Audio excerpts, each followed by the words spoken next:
Já reparou como as HQs mensais ficam feias na estante? Resolva agora esse problema e ainda proteja, valorize e organize sua coleção com os boxes exclusivos da Case in Case.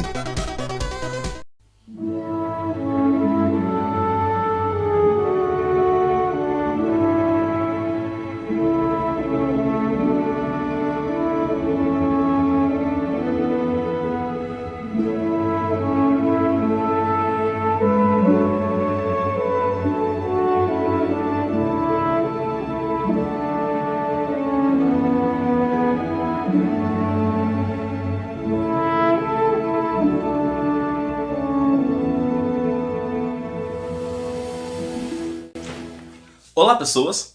Apesar de ser um tópico que eu comento até que bem pouco no canal, eu gosto muito de ler. Não só histórias em quadrinhos, eu gosto do hábito de ler coisas, eu gosto muito disso. Eu fico muito interessado em ler artigos e reportagens, coisas do tipo, mas eu sentia falta de ler livros. No início desse ano eu fiz um vídeo de aquisições, como eu sempre faço, e lá eu comentei que eu comprei isso aqui, um Kindle quarta geração, que é um Kindle velho pra cacete. E isso aqui de fato me ajudou muito a voltar com esse hábito. Eu estava muito inserido no mundo em que eu só lia histórias em quadrinhos e texto acadêmico. Só para citar algumas, eu li Estética e Anestética, da Susan Buck-Morss, eu li o Manifesto Cyborg, Tratado Lógico-Filosófico, eu li um Cântico dos Cânticos, quase tudo do Platão e do Sócrates, então eu fiquei muitos meses inserido. Se vou dar mais de um ano, eu acho que... Nossa, faz muito tempo realmente que eu não leio livros. E acabou que o Kindle me serviu muito bem pra voltar a ter esse hábito de leitura de fato, isso aqui é muito bom pra ler. E aí eu comecei a olhar os livros que eu tinha físicos, né, porque ler no Kindle é bom, só que eu tenho muito livro físico aqui, né, então por que a gente não dá uma atenção à minha estante, né? Apesar de não fazer parte aqui do canal, pelo simples fato de que não está nesse ambiente, né, nesse estúdio que eu tenho aqui, como está em outro cômodo, acaba que eu raramente mostro ou comento. Eu acho que nunca mostrei no canal realmente minha coleção de livros. Mas eu tenho um objetivo na minha vida também, que é consumir tudo que é chamado de clássico. No sentido de que existe muita coisa que a gente simplesmente toma como certo, mas muita gente não consome de fato. Por exemplo, todo mundo vai e fala que... sei lá...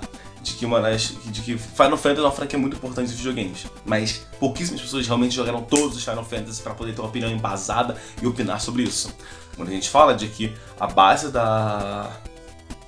de que os jogos mais influentes do terror são Resident Evil, Silent Hill, Clock Tower e Sweet Home. Quantas pessoas realmente jogaram todos esses 3 franquias e um jogo único? Pouquíssimas pessoas realmente foram atrás disso. E eu quero consumir tudo que é considerado clássico, né? Então quero ver O Vento Levou, já vi Poderoso Chefão, ver todos os filmes do Jorge Romero, coisas do tipo, pra poder reclamar com propriedade, sim. É basicamente isso que eu tô fazendo com Zelda. Eu tô jogando todos os jogos de Zelda só pra poder reclamar deles com propriedade. E Pokémon também. Só que isso também se expande a livros. E eu tenho livros aqui considerados clássicos que eu queria ler e comentar de fato pra poder reclamar com propriedade. E aí eu fiquei olhando na minha estante, eu fiquei pensando o que eu leria agora, qual seria o livro e tal. Mas por conta de memes que eu acabei vendo muito no Facebook, eu escolhi que a coisa que eu iria ler agora, o clássico que eu iria ler da vez, é Crônicas de Nárnia. As Crônicas de Nárnia é uma franquia de 7 livros que foi publicada originalmente em 1950, se não me engano. E, bom, foi tratada como realmente um dos pilares da fantasia, né, junto com O Senhor dos Anéis. E pouca gente realmente leu Nárnia. Em parte porque, diferente de Senhor dos Anéis e outras séries de fantasia assim, ela não se tornou tão relevante com o tempo, no sentido de que, por exemplo, Senhor dos Anéis tem todo um universo enorme do Tolkien que foi explorado além de Senhor dos Anéis. Então tem os 3 Senhor dos Anéis, tem o Hobbit, tem Silmarillion, tem os contos de não sei o que e tudo mais. Tem vários livros expandindo esse universo. E não só isso, ele já era relevante como literatura. Ele era lido em faculdade e tal, por todo o trabalho acadêmico que o Tolkien desenvolveu, ele acabou sendo relevante e lembrado sempre. E aí depois vieram os filmes, séries, jogos, coisas do tipo, que foram só expandindo esse universo. Então, até hoje, Senhor dos Anéis é uma franquia, né? Um nome, um título relevante. Mesma coisa com Harry Potter. Harry Potter também acabou, são os 7 livros, né? Pedra Filosofal, Câmara Secreta, Prisioneiro de Azkaban, Cálice de Fogo, Ordem da Fênix, Enigma do Príncipe, Relíquias da Morte. São os 7 livros. Depois veio Os Contos de Bilbo Bardo, Quadribol e Animais Fantásticos Onde Habitam. E depois a Rowling ela foi genial em lançar o Pottermore. Ela manteve o nome Harry Potter relevante lançando contos, coisas do tipo. Isso não aconteceu com Crônicas de Nárnia. Crônicas de Nárnia começou, terminou e é isso. Um ponto alto de relevância de Nárnia depois da sua publicação foi com o filme lá em 2005, do Relâmpago Feiticeiro e Guarda-Roupa, que realmente, eu lembro, eu tava vivo nessa época, eu recordo disso. O povo realmente se importou com Crônicas de Nárnia. Por 2 semanas. Aí depois, quando saiu o Príncipe Caspian, o povo olhou assim de rabo de olho, tá ligado? Tipo, o Relâmpago Feiticeiro e Guarda-Roupa, realmente o pessoal olhou assim, porra, que legal. Príncipe Caspian, o pessoal olhou assim de rabo de olho e continuou andando, e Viagem do Peregrino do Alvorada, o pessoal só... tá. E continuou andando. Hoje em dia, Nárnia é uma coisa assim meio irrelevante, tá ligado? Quem se importa com Nárnia? Eu sei, vai ter alguém aí nos comentários que vai falar que Nárnia é muito importante, que dedica a sua vida a Nárnia e tal, não sei o que lá. Bom, não é meu caso. Então, hoje em dia, Nárnia é tão subvalorizado que em qualquer papelaria de esquina você consegue aquele livrão grosso com todos os 7 livros em um livro só. De fato, eu poderia ter comprado esse livro, mas eu não quis, eu quis comprar todos os livros separados, né? E aí eu esperei dar uma promoção, acabou que apareceu um anúncio pra mim e eu comprei numa livraria cristã um pacotão com 7 livros juntos e... com 7 livros separados, né? Mas todos eles num pacote só. E eu preferi comprar assim. Por quê? Não só porque tem a arte de capa, que é legal, né? Mostra exatamente como o pessoal imaginou na época, mas porque tem as ilustrações no interior do livro que eu acho que adicionam bastante a coisa, porque são ilustrações de fato da época. Deixa eu ver aqui. Aqui tem ilustrações da época que realmente contextualizam a coisa, né? Essas ilustrações foram feitas lá na época da primeira publicação do livro, então acho interessante ler com isso. Bom, como eu estou lendo um material, uma série clássica assim e tal, eu vou opinar em algum momento no canal, por que não fazer isso enquanto eu estou lendo, né? No presente momento que eu estou gravando esse vídeo, eu já li O Sobrinho do Mago e Leão Feiticeiro e Guarda-Roupa. Eu estou nos primeiros capítulos de Cavalo Feminino e vou fazer o seguinte, vocês estão vendo um vídeo só, mas eu vou gravá-lo em partes enquanto eu for lendo os livros. Então hoje eu vou gravar sobre esses dois, em algum momento vai ter um corte, eu vou estar com uma outra roupa e vou começar a falar do Cavalo Feminino e por aí vai. Assim eu vou poder comentar toda a série em um vídeo só bem grande, para vocês terem uma noção do que se trata cada coisa. Antes de começar, realmente, eu vou falar sobre um tópico relevante. Existe uma grande discussão sobre a ordem certa de ler Nárnia. Por quê? São 7 livros. Sobrinho do Mago, Leão Feiticeiro Guarda-Roupa, Cavalo Feminino, Príncipe Caspian, Viagem do Peregrino da Alvorada, Cadeira de Prata e Última Batalha. Esses são os 7 livros que compõem Nárnia. A ordem como você vai lê-los é relevante. Por quê? O Lewis ele escreveu primeiro Leão Feiticeiro Guarda-Roupa, depois Príncipe Caspian, depois Viagem do Peregrino da Alvorada, depois Cadeira de Prata, e aí ele voltou, tipo, todos esses livros seguem uma ordem certa, então é um depois do outro. E aí, no fim da Cadeira de Prata, ele decidiu voltar e contar a origem de Nárnia. E aí ele escreveu Cavalo Feminino, que se passa ao mesmo tempo do Leão Feiticeiro Guarda-Roupa, depois ele contou O Sobrinho do Mago, que é literalmente a origem do mundo de Nárnia, como tudo é criado, e depois contar essas duas histórias do início de tudo, ele vai e conclui tudo com a Última Batalha. Então, tem gente que acha que você deveria ler na ordem de publicação, né? Então, nessa ordem que eu falei.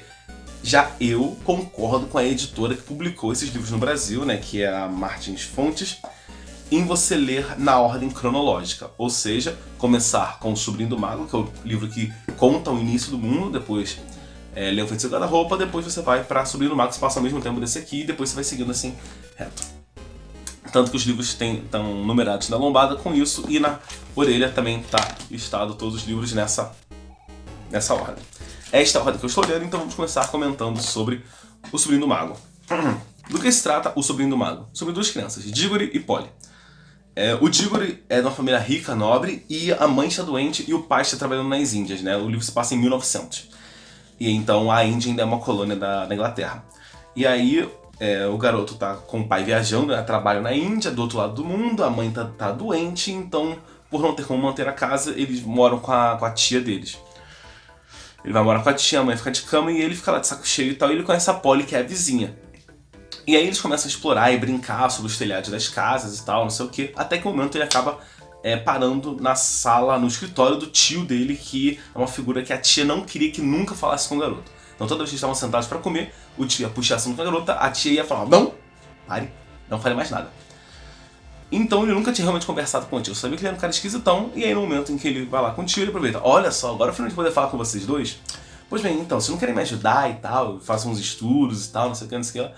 Eles não querem muito saber, eles estão querendo as duas crianças estão querendo sair dali, E aí o tio do Diggory vira e fala: pois bem, tá, vocês podem ir embora. Só que você é uma mocinha, já é praticamente uma senhora, uma moça de verdade, não sei o que. Você é tão linda, tão bonita. Bom, deixa eu te dar um anel, né, pra cumprimentar, pra incrementar seu visual, e você não comenta nada e tal. Então toma aqui um anel. Ele tem uma travessa com 4 anéis, 2 anéis verdes e 2 anéis amarelos. Ele dá um anel pra Polly, e no momento que o anel toca a mão da Polly, ela desaparece.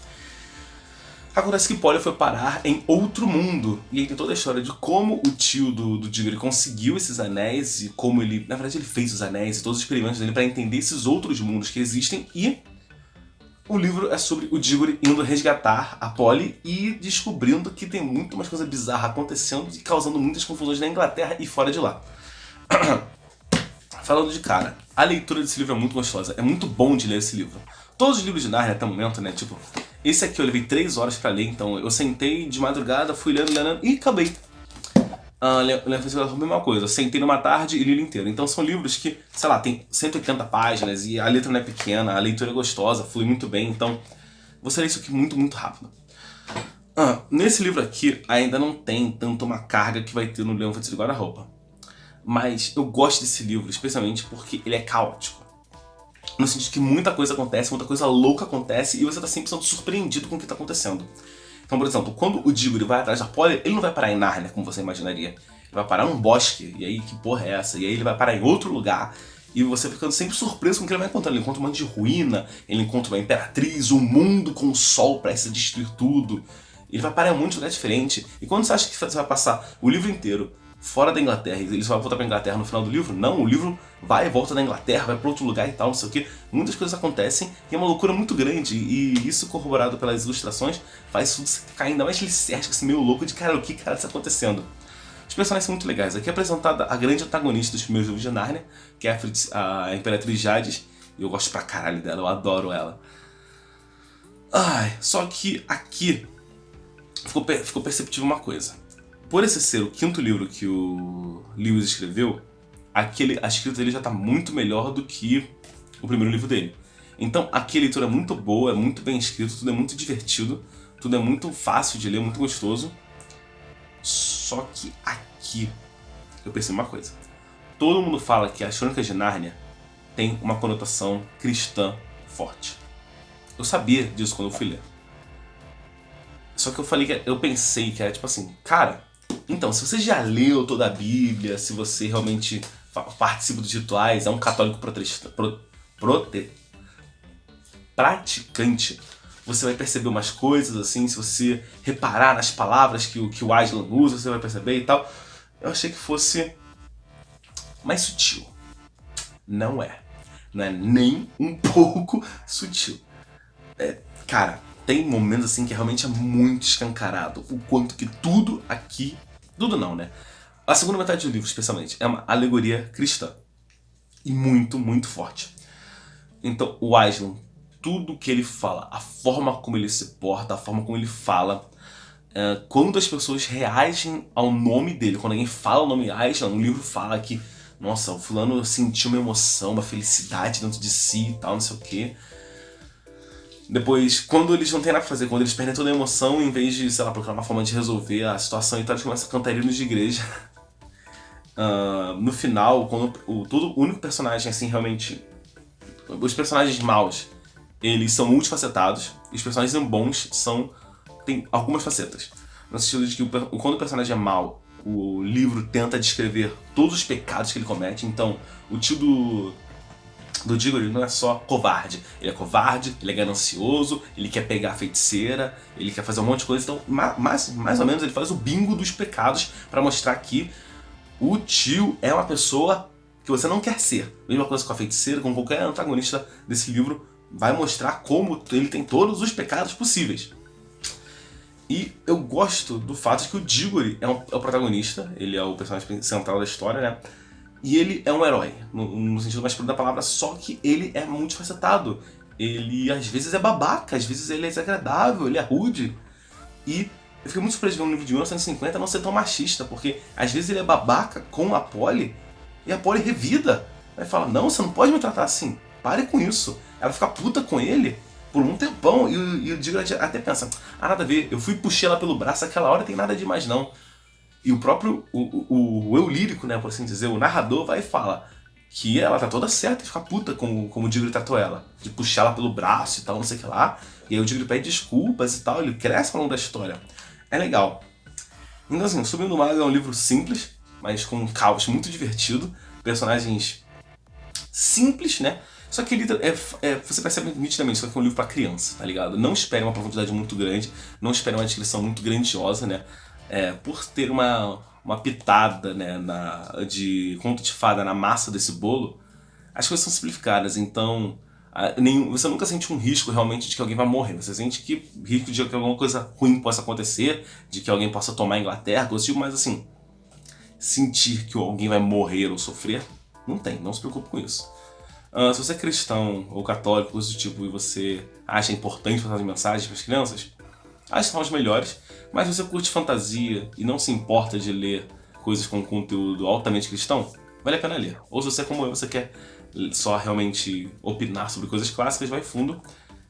Eu gostei bastante. Eu não vou falar que é um dos meus favoritos, nem que eu adorei, mas assim, gostei bastante. Foi uma experiência muito legal. Passar as 3 horas e meia lendo isso aqui foi bem divertido. Passando pro próximo livro, Leão Feiticeiro Guarda-Roupa, que é o primeiro a ser escrito da série.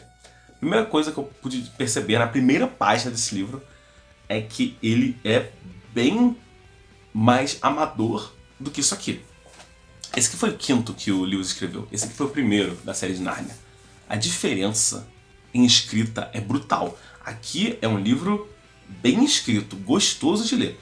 Aqui não é ruim de ler, mas nitidamente você percebe que ele não é tão bem escrito assim.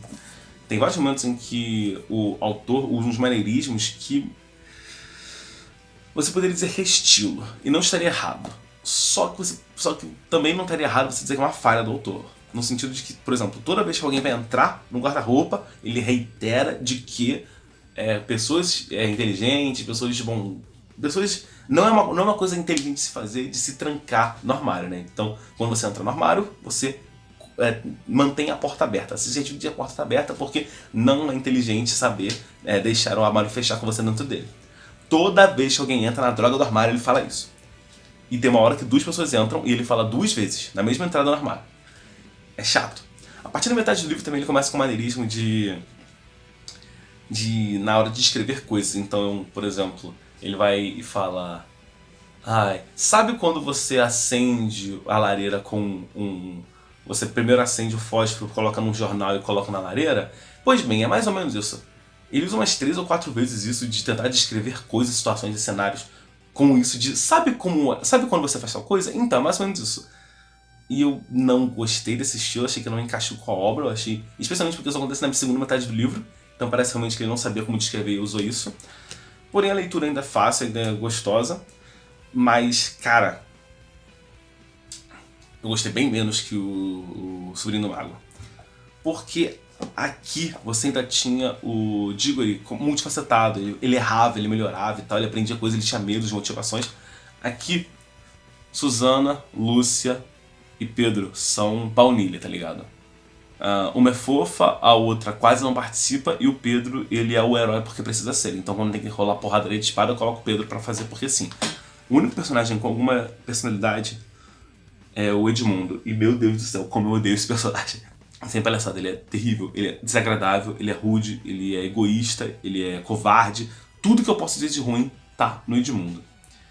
E aqui tem bem menos conotação religiosa do que no anterior. Só que também, você percebe aqui. Só que tem menos do que no anterior. Então toda essa parada do Aslan, a mesa de pedra e tal, não sei o que lá, tá tudo aqui. Tem muito disso. Qual é a sinopse do livro? Susana, Pedro, Lúcia e Edmundo são 4 irmãos que vão morar com o professor numa mansão. E aí, explorando a mansão, brincando com coisas tipo, a Lúcia acaba entrando num armário e descobre que do outro lado do armário existe o mundo mágico de Nárnia, e ela começa a viver aventuras lá, descobrindo que o mundo de Nárnia está sendo dominado por uma feiticeira branca, e vai tentar dar um jeito nisso. Eventualmente, os 4 garotos vão pra Nárnia e lá começam a viver as aventuras com o Túminus, o Fauno, o Senhor e a Senhora Castor, Aslan, o Leão e mais... Não tem mais personagens, são só esses mesmo. Sei lá, tem um lobo que fala, tem um leão, tem... Tá, mas tem mais um personagem com nome, que é o gigante que aparece lá no final. Mas assim... O Sobrinho do Mago, ele é muito mais caótico no sentido de que as coisas são mais frenéticas. Então, em um momento a feiticeira apareceu em Londres, no outro momento eles estão viajando para outro lugar, no outro momento a feiticeira tá ruim e tal. É muito frenético, tem muita coisa acontecendo. E o livro passa muito bem essa freneticidade nas coisas acontecendo muito rápido, porque precisa resolver isso e tal, não sei o que lá. Aqui só parece um pouco simplório, no sentido de que tem muita coisa que acontece, né? Então, do início ao final do livro, várias coisas acontecem, não tantas quanto aqui, mas muita coisa acontece. E isso só parece que, pra fazer tudo caber no livro curto, ele é tudo simplório. Então, no final do livro, tem uma grande batalha que dura uma página. Lá pra metade do livro, os personagens simplesmente decidem que vai ter uma guerra. Então, eles negociam um negócio, tal, se afastam, e aí, pessoal, temos que se preparar pra guerra, hein? Mas você tá negociando outra coisa, tem nada a ver, como é que você começou esse papo de guerra? E todo mundo meio que aceita. É isso, então vamos que vamos. Aqui é muito, muito nítido que é um conto de fadas do século XX. Nítido pra caralho.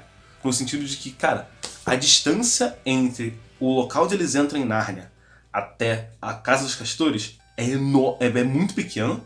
Tipo, eles passam uma tarde andando e chegam. Da Casa dos Castores até o Palácio da Bruxa, da Feiticeira, tá ligado? Que é tipo a grande torre, o cerne de todo o mal. Eles literalmente falam que leva 20 minutos andando entre a Casa do Castor e o Palácio da Bruxa. E depois do negócio, tudo é muito perto, é muito próximo, os animais querem ajudar os protagonistas e tal. É muito, muito conto de fadas, tá ligado? Não tem como fingir que não é. E aí, tipo, todo o foco no livro é no Edmundo, é na Lúcia e no Edmundo. A Susana só tá lá porque precisa tá. E o Pedro, ele tá lá porque precisa ter alguém mais velho pra ser o rei principal e pra ser o grande herói, né? O cara que vai colocar uma armadura. E a forma como ele consegue a armadura, meu Deus, que coisa ridícula. Literalmente aparece um personagem do nada e fala: olá, presente, tome aqui uma armadura, uma faca, uma poção e um arco. Mas, sei lá, quando eu tinha acabado de ler isso aqui e não é tão um conto de fadas quanto esse aqui, eu dei uma destoada, mas sei lá, se você começa lendo isso aqui, você vai achar que é tudo parte dessa parada de conto de fadas e que seja, em Glória faz parte. O Sobrinho do Mago deixa no final a explicação perfeita de como tudo funciona. Ele explica muito bem o multiverso de Narnia e como tudo vai funcionar. E aí aqui segue as regras em parte, né? Porque esse primeiro livro era para ser um livro único e não uma série. Mas ele é divertido. Eu achei menos divertido que o Sobrinho do Mago, porque não é tão frenético e as descrições são muito simplórias e tem essa pitada muito grande de contos de fadas que tudo é muito perto. E aí você sente menos ainda realmente uma ameaça, tá ligado?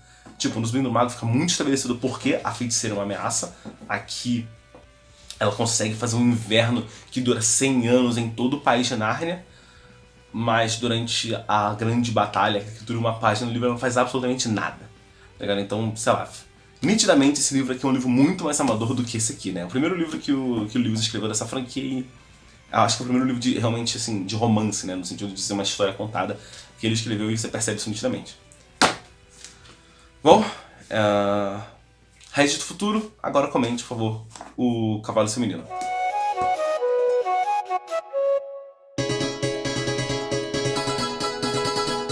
É estranho se não dá pra gravar esses vídeos de Nárnia porque eu não faço saudação. Mas agora vamos falar de Cavalo e seu Menino, o terceiro livro cronologicamente falando das franquias de Nárnia.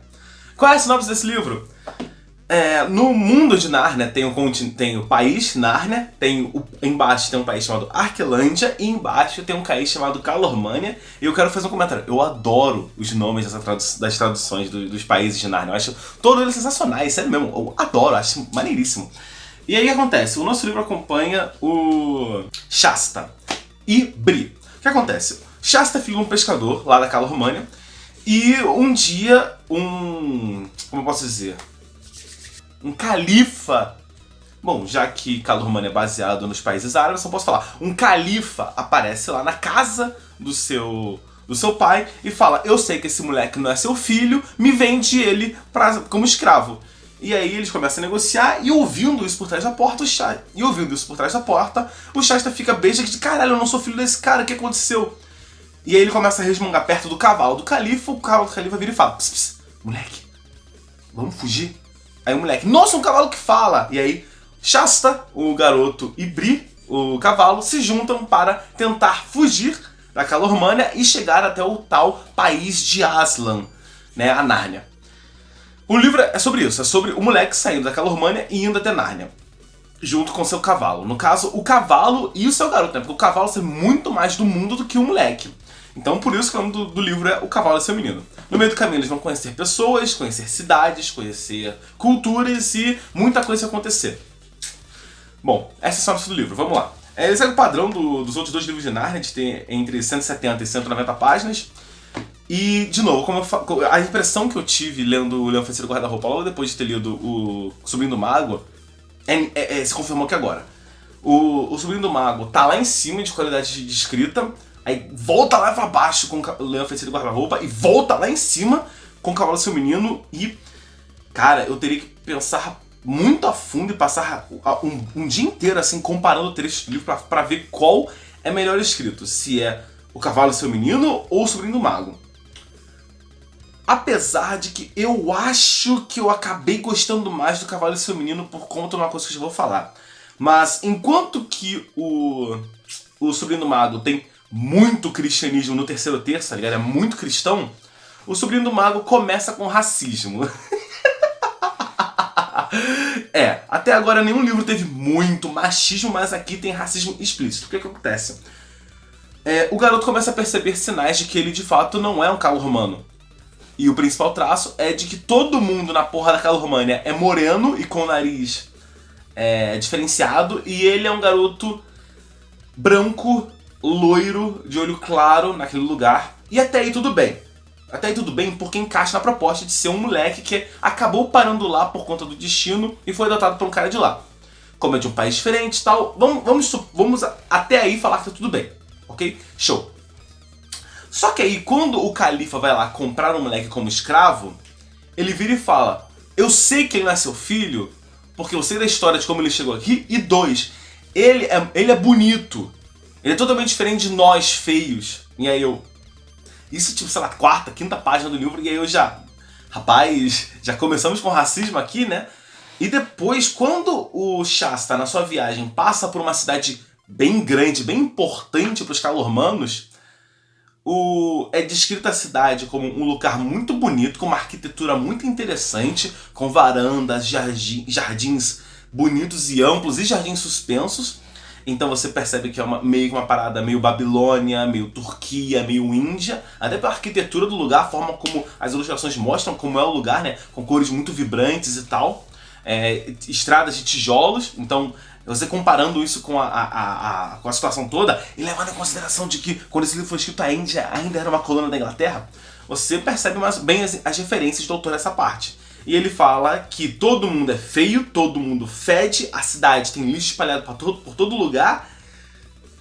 E tem alguns maneirismos na fala, né? Então, quando você vê os Calormanos conversando entre si, toda vez que eles falam o nome do rei, eles falam que viva para sempre. É isso que eles falam? Que ele viva para sempre, exatamente. Toda vez que eles falam sobre o Tisrock, eles falam não sei o que sobre o Tisrock, que ele viva para sempre, e não sei o que, não sei o que. Enquanto todos os personagens brancos do livro falam normal, todos os personagens morenos, sempre que falam, ou param pra falar, ou param o que estavam falando pra falar sobre o Tisrock, que ele viva pra sempre, ou falam por provérbios. Então, tipo, ele tá falando alguma coisa, aí alguém tá negociando um preço, e aí, como diz aquele ditado, mais vale um pássaro na mão do que não sei o que, não sei o que. Aí eles falam duas frases aí, como dizia o profeta, né, sei lá, cavalo dado não se olha a espada afiada. Toda hora os Calormanos falam ditados e coisas do tipo. Eu posso ter enganado, mas se não me engano, em alguns países islâmicos é muito comum que não falem o nome de Muhammad, que é o profeta, né, do Corão, mas se diga o profeta, o grandioso, o iluminado, coisas do tipo. E é muito comum que eles falem, não Allahu Akbar, mas alguma frase assim, tipo, que viva pra sempre, ou que a glória o acompanhe, coisa do tipo assim. Então você começa a perceber de onde ele tirou essas referências pra ter esse racismo, que no início ele tinha um caráter, nas primeiras páginas, quando o cara fala que ele é bonito e todo mundo aqui é feio, fica um pouco mais escancarado, depois é mais sutil, mas você sabendo o que tem ali, sabendo de onde vem as referências e tal, você percebe nitidamente o racismo, e até um colonialismo, né? Mas, além disso, o livro é muito bem escrito. No sentido de que a viagem do Shasta e do Bree e de que eles encontram no caminho não é monótona. Eles atravessam um deserto e a escrita é ágil. Você vê como a coisa... você entende como eles estão cansados, como o sol afeta eles, como o calor, né, os ventos quentes passam e tal. Você percebe inicialmente como a viagem está sendo árdua, como eles estão cansados, como eles não estão... Eles estão usando como referência a montanha, ah, puta que pariu, mas a montanha não parece ficar mais perto, a cidade não parece ficar menor e tal. A viagem, você percebe o cansaço da viagem, mas ainda assim, a escrita não é monótona, você percebe muito bem como a viagem está sendo cansada e tal, sem o livro ficar páginas e páginas e páginas tendo que falar a mesma coisa sempre, que eles seguiram em linha reta, coisa do tipo, torcendo para não se perder. E além disso, o ponto alto do livro é o final em que rola uma batalha, rola uma guerra de fato. E se você comparar a guerra aqui do Cavalo e Seu Menino com a guerra do Leão Feiticeiro Guarda-Roupa, rapaz, é um massacre. O Leão Feiticeiro Guarda-Roupa tem 1 página e 1/3 de batalha, de uma guerra importantíssima para a cronologia de Nárnia. Agora que eu tô lendo o Príncipe Caspian, eu posso dizer, a luta que acontece no final do Leão Feiticeiro Guarda-Roupa é importantíssima para tudo que acontece na porra da franquia, e ela dura 1 página e meia. Com base, uma descrição minúscula, assim, básica. Aqui, rapaz, você acompanha o exército indo pro local, você acompanha o exército se posicionando, e a minha pergunta é, mas por que esse pessoal tá desse lado e esse pessoal tá desse lado? A luta começa, você vê os avanços do exército, o outro exército se preparando e indo pra cima, o embate que acontece entre as duas forças, como cada coisa acontece, depois as tropas indo pra cada lado e tal.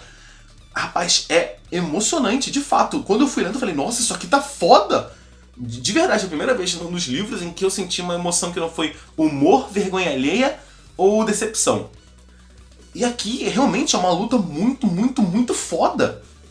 Realmente, assim, do peru. São páginas e páginas de uma luta muito bem descrita e realmente empolgante. Então, assim, apesar de que tem umas partes meio previsíveis, né, no sentido de que... Eu não vou falar porque é spoiler, mas tem uma coisa que é bem previsível que vai acontecer, tá ligado? Quando você entende... Quando você acompanha o Shasta e quando ele conhece alguém, você fala, ah, tá, já entendi, é isso que vai acontecer. É exatamente isso que acontece. Bom, além disso, esse livro me surpreende bastante, porque sabendo como foi a publicação de Nárnia, né, de Leão Feiticeiro Guarda-Roupa, Príncipe Caspian, Perigão da Alvorada, Cadeira de Prata, aí 2 livros e aí Última Batalha, eu achava que a franquia Nárnia, a série de livros de Nárnia, era focada no Edmundo, Lúcia, Pedro e Susana. E eu sei, por spoiler que já chegou a mim, que os últimos livros não tem o Pedro... Eita, rapaz. Que nos últimos... Eu sei por spoiler que chegou até mim, de que nos últimos 2 livros não tem nem o Pedro nem a Susana. É só a Lúcia e o Edmundo e outras pessoas que entram na trama. Então eu pensei que, na verdade, todos os livros fossem focados nos irmãos, né? Nos 4 irmãos e tal, não sei o que lá e tal. E acontece e esses 2 outros livros fossem escritos para explicar coisas desse mundo. Tanto que o Sobrinho do Mago, ele serve muito mais como curiosidade de mostrar como Nárnia foi criada e como foi a criação do guarda-roupa do primeiro livro, do que realmente alguma coisa. Então é um complemento da história dos 4 irmãos. Esse livro se passa durante o reinado dos 4 irmãos como reis de Nárnia. Mas eles não são relevantes na trama. Tipo, a relevância deles é minúscula, eles têm uma importância ali quase no meio, uma importância no final, mas o livro rolaria muito bem sem eles.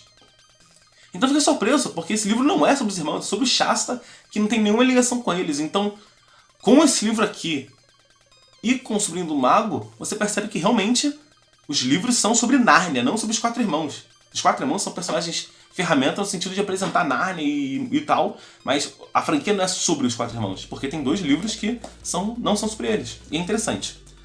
Bom, agora infelizmente acabou esse salto no tempo para ler livros escritos depois da franquia principal, da linha principal, né? Então agora vamos pro Príncipe Caspian e torço para que a escrita não tenha sido tão piorada quanto foi em relação ao Elefante e Guarda-Roupa. Então, bom, vamos lá, Resto do Futuro.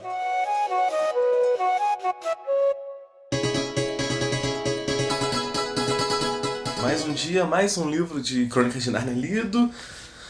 Pra vocês é só mais um trecho do vídeo, mas vamos lá. Príncipe Caspian. Qual a sinopse dessa criança aqui? Os 4 irmãos estão numa estação de trem, indo pra cidade onde eles vão estudar ao longo do ano. E do nada, o trem passa e as coisas começam a mudar e bum, eles estão em Nárnia. E eles não entendem muito bem porque foram parar em Nárnia, o que tá acontecendo aqui. E eles estão no meio de uma ilha, assim, nada a ver. E eles vão umas ruínas e tal, e putz, esse lugar que é bonito, né? Pô, deveria ter sido um lugar legal antes de ser uma ruína. E conforme exploram a ilha, descobrem que aquelas ruínas são do castelo, onde eles reinaram por 15 anos antes de voltarem ao mundo normal. E eles ficam confusos. Como é possível que agora isso aqui seja uma ruína, sendo que a gente tá só um ano longe de Nárnia e isso aqui... Porra, quando a gente saiu, isso aqui tava inteiraço, tava bonito, cheio de gente, trabalhando, vivendo. Pois bem, já vou falar logo, o tempo em Nárnia corre muito diferente do tempo cronológico do nosso mundo. Tanto que eles passam 15 anos em Nárnia e pra nós não passou tempo nenhum, quando eles reinavam lá, tanto que quando eles saem do armário eles estão crianças ainda. E eles passaram um ano longe de Nárnia e parece que passaram milhares de anos, sei lá. E aí, acontece que tem uma grande crise acontecendo em Nárnia e... a pessoa envolvida nessa crise, que é o Príncipe Caspian, tocou a trombeta da Susana, que, segundo a própria pessoa que entregou a trombeta para ela, falou: olha só, no momento de muita necessidade, toca essa trombeta, essa corneta, sei lá, esse chifre, e a ajuda virá. Logo, os 4 lendários reis de Nárnia reis e rainhas de Nárnia voltaram a Nárnia para ajudar nessa grande crise de necessidade do Príncipe Caspian. O Príncipe Caspian não é só o personagem título do livro, como ele também tem um papel fundamental nisso tudo, porque ele é o herdeiro do trono. E tá rolando uma tramóia, porque ele é seu herdeiro por conta do pai dele, do tio dele no padrasto, por conta do tio dele que adotou ele ser o regente atual. E como ele não tinha filhos, tá bom, o Caspian vai ser o herdeiro. Só que na noite em que o Caspian fugiu do castelo, ele fugiu justamente porque o tio dele teve um filho e agora não tinha mais propósito para fingir gostar do Caspian, então vamos logo acabar com ele para manter a linha sucessória entre a gente. Dessa forma, por conta dessa tramóia toda, agora tá rolando uma guerra civil em Nárnia, entre a nova Nárnia dos Telmarinos, né, que é o povo que tomou conta de Nárnia depois de guerras, coisas do tipo, que é o povo do Caspian e do tio dele, e a velha Nárnia, que são os animais falantes, as fadas, dríades, árvores e todos os seres mitológicos que vivem em Nárnia e estão sendo defendidos e representados pelo Caspian. Então tá rolando essa guerra civil, no momento de muita necessidade, que estão perdendo a guerra, o Caspian toca a trombeta e os 4 garotos voltam lá para ajudar ele. Bom, sinopse feita, vamos lá. Esse aqui é o segundo maior livro de Nárnia. Ele sai do padrão de 180 a 190 páginas e termina com 215. Então eu tava esperançoso, porque, rapaz, vamos ver o que é isso aqui. Até o momento o pior que eu li. Por quê? De fato, ele é melhor escrito do que o Leão Feiticeiro do Guarda-Roupa, mas ele é pior escrito do que o Sobrinho do Mago ou o Cavalo Seu Menino. Por quê? O Lewis aqui, ele quase se livrou daquele manejo que ele teve no Leão Feiticeiro do Guarda-Roupa de descrever as coisas daquela forma idiota, mas ele ainda faz isso umas 2 vezes, especialmente no final do livro. Parece que ele se cansou um pouco, então vamos usar isso aí pra descrever coisas mesmo. Mas o grande problema do Príncipe Caspian tá na segunda metade. A primeira metade, quando os moleques vão pra Nárnia, é muito boa você ver eles perdidos na ilha, tentando dar uma forma de sobreviver, explorando as ruínas e tal, aquele negócio de que castelo é esse, daqui a pouco percebendo que é o castelo deles e tal. Funciona bem, funciona muito bem. Depois tem um pedaço enorme do livro, que é quando um anão, um emissário, conta pra eles por que eles estão ali e toda a história do Príncipe Caspian. Então você passa capítulos e capítulos acompanhando a história do Caspian, como o Nárnia foi chegar naquela situação. E funciona muito bem. Os personagens são legais, os habitantes da antiga Nárnia ou da nova Nárnia que ele conhece são legais. E aí tudo bem. Mas isso aí ocupa 1/3 do livro. Aí tem mais um pedacinho dos moleques preparando pra viajar, né? Saindo das ruínas de Cair Paravel e seguindo o caminho até onde está rolando a guerra. E até aí tudo bem. O problema é que depois desse iníciozinho da viagem, rapaz, são muitos capítulos deles andando. E andando. E andando. E andando, e andando, e andando, e puta que pariu, que negócio chato. Nada acontece. Eles vão por um caminho assim, aí eles se perdem e falam, pô, será que a gente segue por esse rio ou pelo outro? Ah, não sei, vamos pelo outro. Aí chega lá e, pô, não era esse rio, não, vamos pelo outro e tal. Aí chega um desfiladeiro, pô, a gente desce por aqui, desce por ali. São várias... Eu sei que uma viagem a pé, especialmente num período como esse, sabe, meio medieval, isso aconteceria, sabia? Ia se perder um caminho, ia ter que achar uma forma de dar a volta e tal, não sei o que lá. Mas tem como você esquivar dessas situações, escrevendo um livro pra ele não ficar enfadonho. E aqui fica muito enfadonho porque é chato, não acontece nada. E eles ficam em bifurcação e aí já pra lá pra cá e tal. A interferência do Aslan aqui é a pior de todas. Quer dizer, mais ou menos, toda a interferência do Aslan é meio merda. Mas aqui é chato porque ele simplesmente aparece e fala, me sigam. E aí é um pedaço da Lúcia falando, pessoal, o Aslan apareceu, me sigam. E aí, pessoal, o Aslan não apareceu, Lúcia, para com isso. Aí depois acontece de novo, e aí o Edmundo acredita. Aí acontece de novo, e aí o Pedro também acredita. E tal. E aí é um saco. Mas é curioso ver que esse aqui é o livro que, apesar de ter uma participação suave do Aslan, quem participa muito aqui, Ares, o deus Baco, ninfas, dríades e tal, é o livro mais pagão das franquias de Narnia até o momento, né? Não sei se os 3 próximos vão ser alguma coisa de pagão, mas isso aqui foi muito pagão e eu fiquei surpreso pra caramba com isso. Mas também não foi muito interessante assim, tá? Eles aparecem, fazem uma grande festa, sabe? Um bacanal, uma festa do deus Baco, com vinho e dança, não sei o que lá, não sei o que lá. E as crianças participam, mas viram e falam, não teria coragem de participar se eu não tivesse com o Aslan aqui. Tipo, é meio que uma mensagem de se você for cristão, você pode participar de festas grandiosas e com o bebê dele, tudo, coisas do tipo que você pode permanecer íntegro, né? Se você ainda estiver na presença, se você sentir a presença de Jesus ali contigo, ou algo do tipo, sei lá, não sou cristão.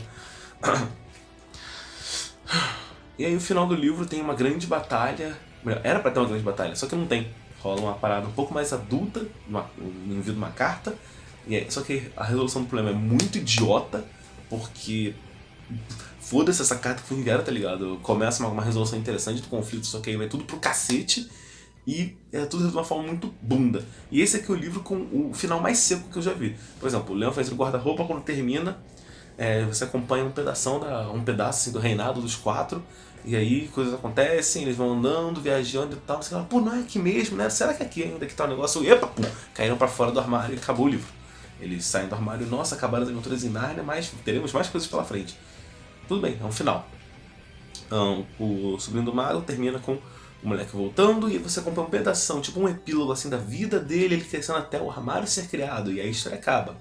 O Cavalo Seu Menino termina também, mostrando um epílogo de como foi a vida do Chassa e tudo mais e tal, e dos cavalos até viveram felizes para sempre. Legal também? Aqui termina com, tá bom, acabou a guerra, beleza, tem uma porta aqui, quem quiser ir embora vai agora, eles atravessam, estão na estação de trem e acabou. É isso, acabou a guerra, atravessam a porta e acabou o livro. É o final mais seco, tá ligado? Não tem um epílogozinho falando como é que foi o reinado, como é que foi o que aconteceu depois da guerra, sabe? A guerra acaba, falam, quem quer ir embora vai embora, e o pessoal vai embora e acabou o livro. Tá ligado? Você não entende, você não tem assim, um epílogozinho falando como foi a vida do Caspian, ou do... como é o nome do filho da puta lá, o rei, sei lá, o Tiras, eu acho. Tu também não sabe como vai ser o futuro deles, dos anões passando da guerra, do gigante, não sei o que, tanto faz. Acabou a guerra, adeus, acabou, seco, pra cacete. Tanto que, sei lá, se eu botar umas 4 páginas, já tô aqui ainda na guerra, tá ligado? Sei lá. E aí, é isso. É o segundo maior livro de Nárnia. O próximo, A Viagem de Peregrino Alvorada, é o maior. Valores, é o livro mais pagão de Nárnia, mas isso não quer dizer muita coisa. E é o livro mais enfadonho de Nárnia, porque um pedaço enorme dele é só com viagem e andando e se perdendo no mato e não sei o que. Chato. Me decepcionou um pouco, eu tava esperando com isso aqui, porque eu lembro da época que saiu o filme do Príncipe Caspian, e o pessoal, nossa, porque isso aqui vai ser foda e tal, não sei o que lá. Acabou que não foi. Metade ele é foda, outra metade é bem chata, puta que pariu. Bom, agora vamos lá pra Viagem de Peregrino da Alvorada, que é o maior livro de Nárnia, então eu não sei absolutamente nada desse livro. Eu lembro quando o filme saiu que o pessoal cagou com força, então vamos ver o que nos espera agora, né?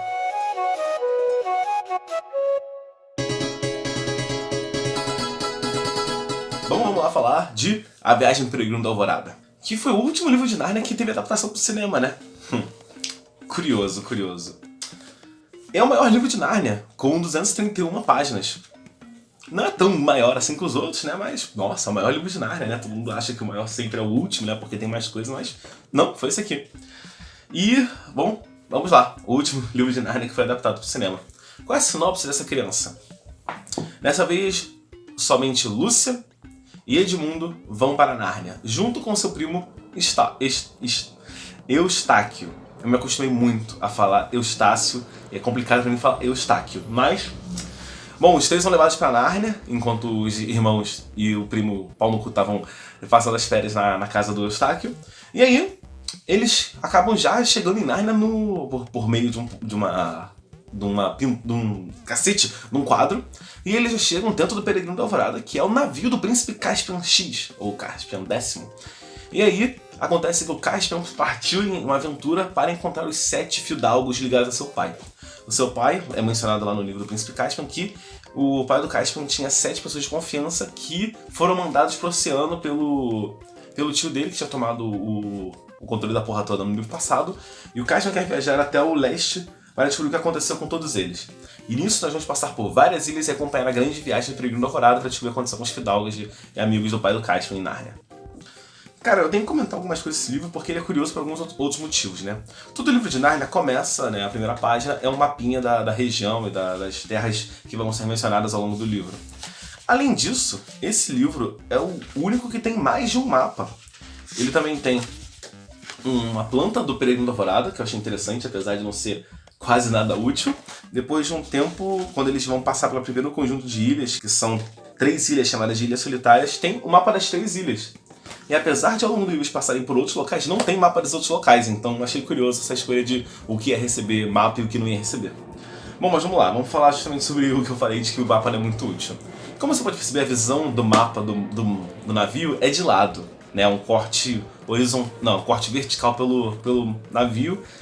Não adianta de muita coisa, é só você ter noção de que onde está o pessoal que rema, onde está o deck do navio, e é isso que importa, tá ligado? Porque de resto, o livro vai várias vezes fazer menções a coisas que não estão no mapinha do mapa, no mapinha do navio, e é isso aí. Cara, vamos lá. Esse livro aqui certamente seria meu favorito, né? Eu pensava porque eu gosto muito quando obras tiram momentos pra nitidamente explorar o seu universo. Ou seja, apresentar mais conteúdo e coisas do tipo. Então eu gosto de quando em Hora de Aventura tem uma sessão de uma temporada que é só do pessoal desbravando o resto do mundo. Eu adoro quando esse tipo de coisa acontece. Eu gosto quando em Harry Potter os personagens vão conhecer coisas além de Hogwarts, quando falam das escolas de magia do resto do mundo. Eu gosto quando Naruto mostra que outros países usam chakra de forma diferente, então tem países samurais e tal. Eu adoro quando isso acontece, essa expansão de mundo mostrando que o mundo é maior e mais diverso. Isso acontece na Viagem do Peregrino da Alvorada, mas não é a intenção do autor. A intenção do autor, nitidamente, é só uma missão do Caspian, que é seguir pra lá. No meio do caminho ele vai acabar explorando, só que são microcosmos, são mundinhos muito pequenos que não interferem no resto do mundo. Então assim, apesar no livro do Cavalo Sanguíneo a gente ter conhecido um pouco mais da Calormânia e um pouquinho de nada da Arquelândia, até agora, né, como vocês devem imaginar, eu já terminei de ler esse livro e agora eu tô lendo o próximo, né, que é a Cadeira de Prata. Até agora a gente não explorou nada do oeste de Nárnia, tá ligado? A gente só sabe que, tipo, Nárnia, Arquelândia, Calormânia, Terras Agrestes do Norte, e é isso, pra cá a gente não tem noção de nada. Então assim, a intenção do livro é muito mais fazer uma aventura zona do Caspian e tal, não sei o que lá, e com a Lúcia e o Eustáquio e o Edmundo, do que realmente explorar o universo de Nárnia e mostrar outras culturas, porque cada ilha que eles vão visitar tem coisas acontecendo, algumas tem povos, algumas tem pessoas, coisas do tipo, e ele não tá interessado em realmente mostrar como Nárnia e o mundo funciona, mas só o que aconteceu em cada uma dessas ilhinhas, coisas do tipo. Esse é o livro mais focado em aventura que tem, porque cada momento de viagem, cada momento que eles param em algum lugar é uma aventurazinha própria, né? Então todas elas têm começo, meio e fim, e pouca coisa realmente de uma passa pra outra. Mas assim, como eu venho dizendo nos últimos segmentos, né? Faz tempo que eu gravei o último segmento, então não sei, mas eu acho que eu falei. Ali, o texto vai melhorando cada vez mais, né? Cada livro, a escrita do C.S. Lewis melhora. E aqui tá bem interessante, já dá pra gostar um pouco mais do que tá sendo descrito, coisa tipo, tá interessante. Em alguns momentos ele ainda manda umas besteiradas que não das outras vezes, mas aqui ele tá bem mais interessante, mais dinâmico e tal. Mas, apesar de eu ter falado isso, que ele tá muito mais focado em ser uma aventurazona e mostrar a aventura do Caspian e do pessoal desbravando os mares orientais além de Nárnia, aí acaba aprofundando um pouco mais o universo de Nárnia, porque chegamos muito perto de ver uma terra que é mencionada várias vezes e nunca foi mostrada. A gente chega a isso aqui de realmente conhecer aquilo, mas a gente descobre como é o mundo de Nárnia, porque aparentemente o mundo de Nárnia... Quase mandei um spoiler. mas a gente descobre como funciona o céu de Nárnia, a gente funciona como é o mundo de Nárnia, a gente... É foda, né? Que Nárnia é o país, mas todo mundo fala que Nárnia na verdade é o mundo, né? Mas que seja.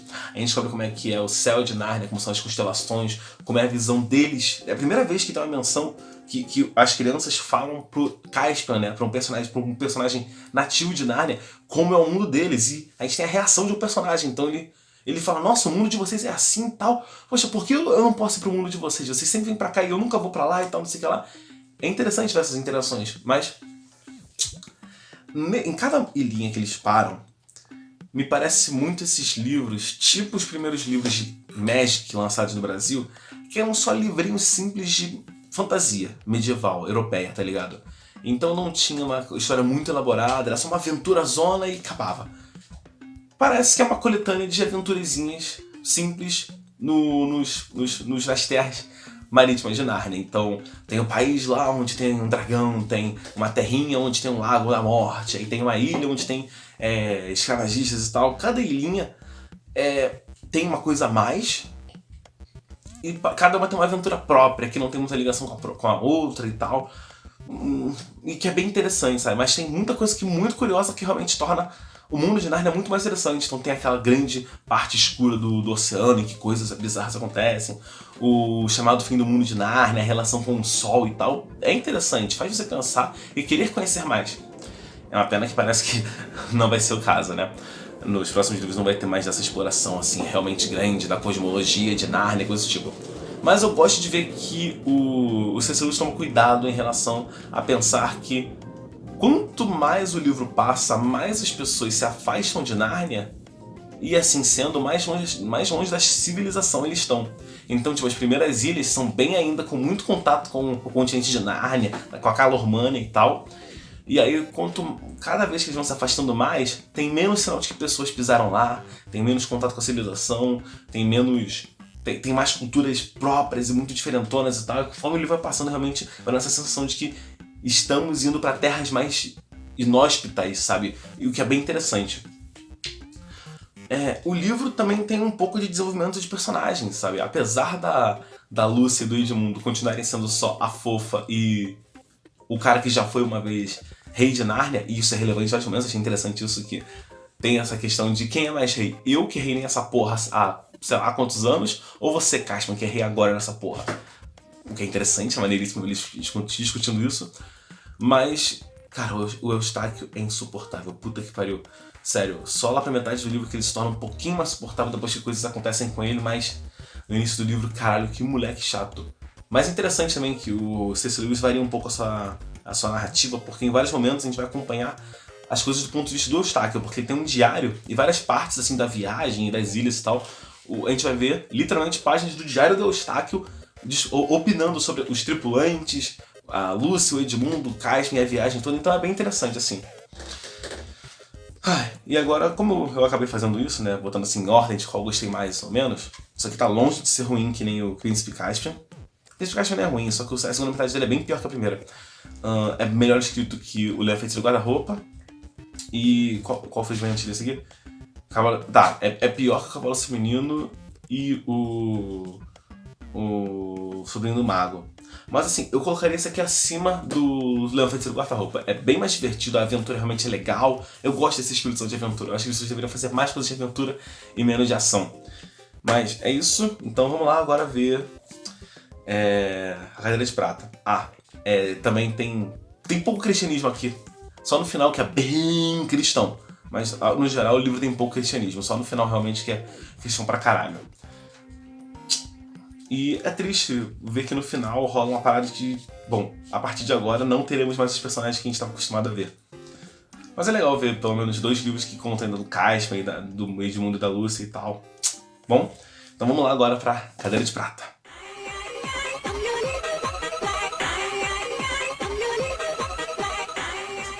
Nessa versão dos livros soltos não tem sinopse, né? Só uma ilustração que continua a arte da capa. E o máximo que a gente tem de sinopse é a orelha do livro que, se o balanço de branco não tivesse tão usado, daria pra ver.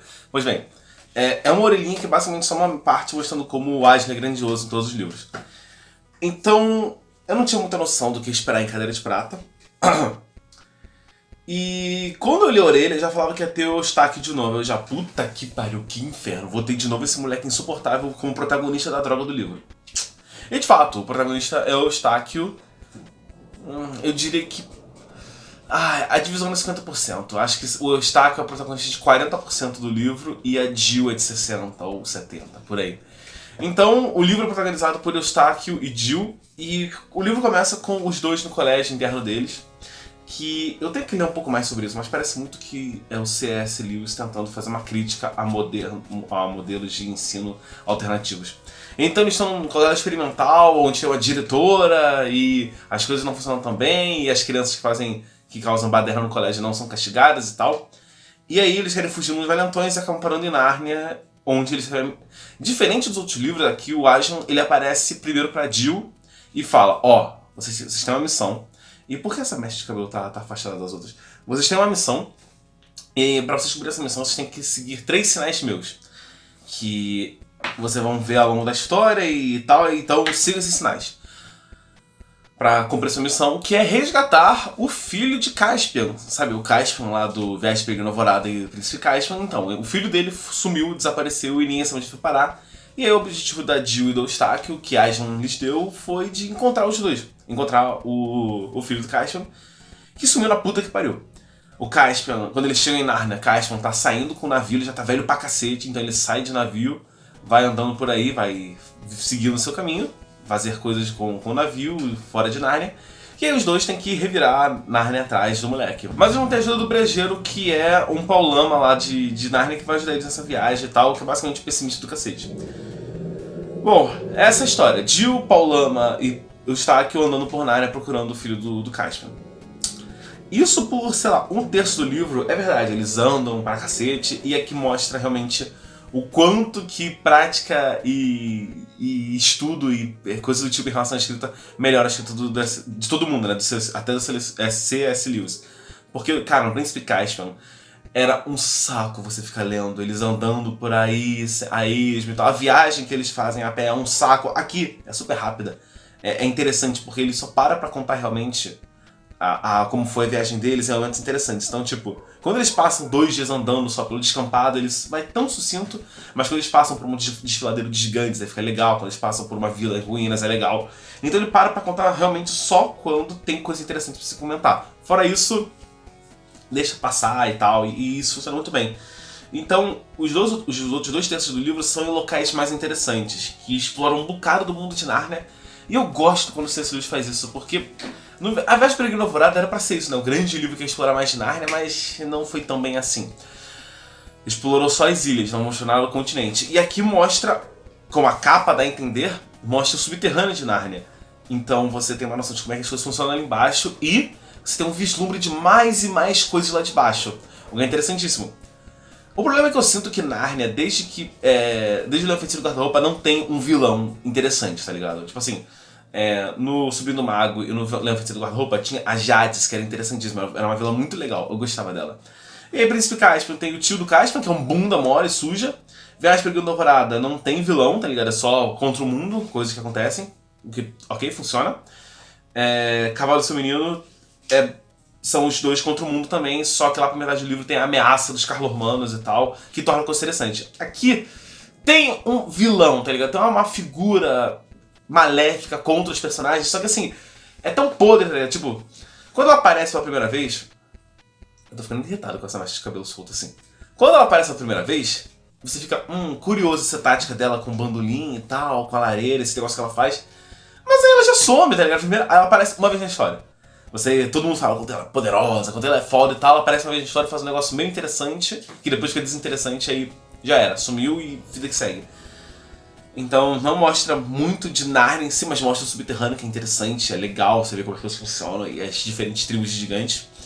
E como as coisas funcionam lá embaixo. E, cara, a aventura é melhor, tá ligado? Os personagens são mais interessantes, especialmente porque a Jill, com esse negócio de dela ter ouvido o guia do Aslan, tem toda uma parada dentro dela de como é que eu vou saber quais são os sinais do Aslan, como eu devo seguir eles, e se eu perder um deles e tal. Então tem um negócio interessante a mais. O Eustáquio mudou, tá ligado? Ele não é mais um insuportável do outro livro, ele é um personagem mais interessante agora. O livro começa justamente mostrando isso. A Jill estudou com ele no ano anterior e falou que ele é uma pessoa diferente agora, né? Ele era um pau no cu no ano anterior. E a gente viu isso no livro. E agora é uma pessoa muito melhor, só que agora ele é só um personagem meio vazio, tá ligado? Não tem muita coisa interessante no Eustáquio. A Jill tem esse negócio todo da missão do Aslan, mas o Eustáquio é só um moleque. De vez em quando ele tem esses acessos das coisas que ele viveu em Nárnia, né? Porque Nárnia tem isso, quando você sai de Nárnia você volta a ser quem você era, mas quando você volta pra Nárnia você volta a ser quem você era em Nárnia. Então ele volta a ter as habilidades com espada, com a força que ele tinha em Nárnia e tudo mais. E tudo que aconteceu lá no outro livro agora ele tem de novo. Então assim, ele tem uma expansão interessante de Nárnia, só que ele é bem melhor escrito do que Príncipe Caspian e Viagem Perigo Alvorada. Então ele tem uma aventura melhor, a ação é melhor, as ameaças melhores, o mundo é melhor, as coisas bem mais escritas. Esse aqui é um livro bem escrito, tá? De vez em quando tem mais cagadinhas, mas nada demais, tá ligado? Ele é bem interessante no geral. Então assim, eu acho interessante como todos os livros de Nárnia tem um título interessante. Eu gosto do título de todos eles. Alguns mais que outros, mas eu gosto do título de todos eles, tá ligado? Leão, Feiticeiro Guarda-Roupa, eu acho um título interessantíssimo. Príncipe Caspian também. Príncipe Caspian é meio interessante, mas Viagem do Perigo na Alvorada e Cadeira de Prato fica interessantíssimo pra ver o que seria a Cadeira de Prato, o que ela faz e tal. Que nem a vilã da história, ela é relevante por uma cena e tal. Mas assim, por ser bem interessante ver como o mundo funciona, qual era o plano da vilã e tudo mais, ele é bem interessante, então...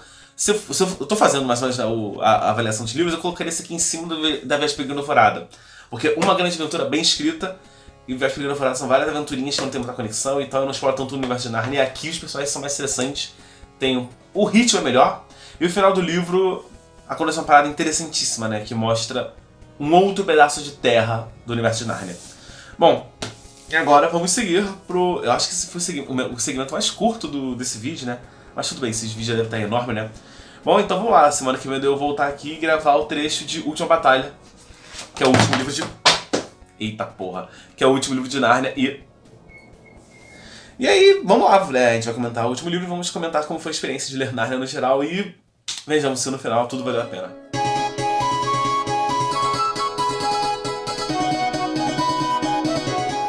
Quando eu sentei e comecei a leitura de A Última Batalha, existia toda uma galeria de emoções que eu esperava sentir lendo esse livro. Eu esperava rir um pouco, e eu ri. Eu esperava me empolgar, e eu me empolguei. Eu esperava ficar interessado com os eventos e com as tramas, e eu fiquei. Mas eu não esperava ficar frustrado e ficar puto, e eu fiquei. Mas pra comentar isso, eu vou ter que quebrar um pouco a lógica, o planejamento que eu tinha na cabeça desse final, desse monumental vídeo das Crônicas de Nárnia. Eu esperava fazer como nos outros vídeos, falar a sinopse, comentar sobre o livro e tal, completando assim uma análise do livro e depois fazer uma análise no geral de todo esse calhamaço aqui de livros. Porém, o final da Última Batalha me obriga a ter que fazer duas sessões a mais do que eu pretendia. Então farei sim, como nos outros vídeos, como nas outras sessões desse vídeo, a análise sem spoilers da Última Batalha. Depois eu vou ler um trecho do livro e vou comentar este trecho específico. Depois eu vou ler outro trecho do livro e comentar esse outro trecho específico. E aí eu vou concluir a minha análise sobre a franquia Nárnia. Então serão 2 trechinhos que terão spoilers, mas fora isso você pode só pular essa parte se não quiser levar o spoiler dos últimos momentos dos livros de Nárnia. Então vamos lá. Qual é a sinopse de A Última Batalha? Muito tempo se passou desde o reinado do Príncipe Caspian e de seu filho, e agora Nárnia está vivendo um momento de paz, como costuma ser entre os reinados em que os humanos vão para lá. Nesse momento, porém, a gente já começa a acompanhar um burro e um macaco. O macaco manhoso e o burro confuso. E eles têm uma vidinha simples, só que o manhoso acaba sendo mais o chefe, o empregador do confuso que qualquer coisa. O confuso ele é meio burrinho, sabe? Ele é meio simples nas ideias, então ele só obedece o que o manhoso manda fazer, as sugestões que ele faz de uma forma muito convincente. E aí o confuso acaba fazendo tudo que o manhoso fala. Em um dia, lá nas bordas do lago onde eles vivem, eles encontram uma pele de leão. E aí o manhoso tem uma ideia muito boa E aí ele sugere pro Confuso que, poxa, a gente mora aqui nessa parte cheia de neve de Nárnia, pô, e você faz tanta coisa por mim, pô, eu vou fazer dessa pele de leão, eu vou fazer um casaco pra você. Então ele faz umas costuras amarras e veste o Confuso com essa pele de leão. É dito desde nesse momento que Nárnia não tem muitos leões selvagens, né? Leões não falantes. E, portanto, muita gente nunca viu um leão em Nárnia, de verdade. E quem nunca viu um leão pode olhar pro Confuso vestido com a pele de um leão e achar que é um leão de verdade. E é exatamente esse o plano do Manhoso. Convencer as pessoas de que aquele ser vestido de leão é o Aslan e ganhar favores do povo de Nárnia.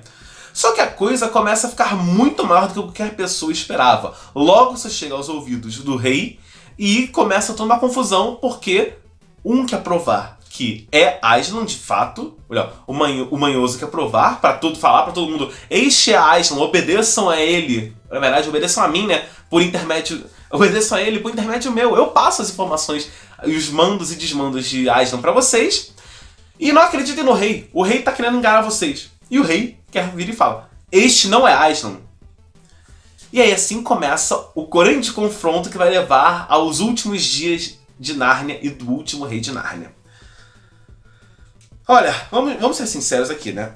Eu falei nos últimos vídeos, em todos os trechos, qual era a minha preferência em relação aos livros. E conforme eu fui lendo, eu fui colocando eles de volta nessa tira de papel, na ordem que eu tenho gostado mais deles, né? Então o que eu menos gostei foi o Príncipe Caspian, depois Leão Feiticeiro do Guarda-Roupa, Viagem Peregrina da Alvorada, Cadeira de Prata, Sobrinho do Mago, Cavalo e Seu Menino e, por último, A Última Batalha.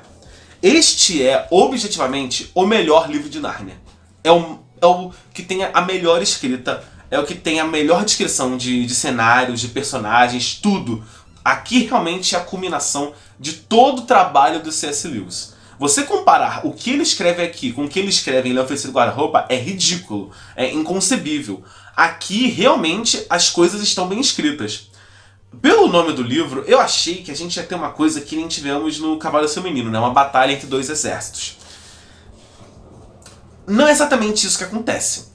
Porém, existe assim, uma batalha grande no livro e não é que nem no Leão Feiticeiro do Guarda-Roupa ou no Príncipe Caspian, que a escrita é besta, que a descrição de tudo é ridículo.